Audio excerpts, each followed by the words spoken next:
मैं Ritesh Thakur CEO block चौपाल। तो इसी तरह के हमारे 45 जो एफपीओज है उसमें 45 सीईओज है, 45 अकाउंटेंट्स हैं। तो अब उनकी सैलरीज जो है वो रुक चुकी है क्योंकि मैनेजमेंट कॉस्ट आ नहीं रही है।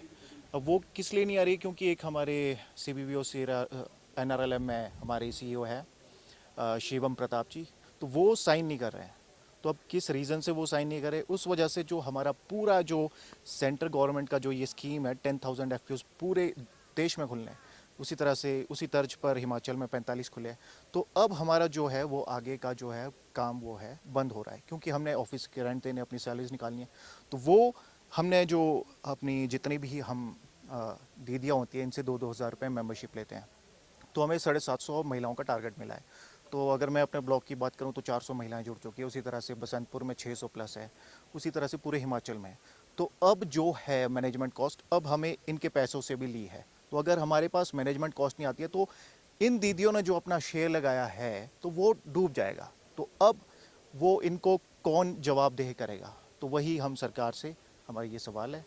जिस तरह से सरकार स्टार्टअप योजनाएं शुरू करती है जी। और जिस तरह से हेल्पेज ग्रुप की बात की जाए तो किस तरह के आर्टिकल्स बनाए जाते हैं या किस तरह की चीज़ें जो है वो जारी होती हैं और सरकार से किससे मिले हैं और क्या आश्वासन मिले? अभी हम नेता प्रतिपक्ष जी से मिले हैं, जयराम ठाकुर जी, तो उन्होंने हमें आश्वासन दिया है कि हम इस पर करेंगे।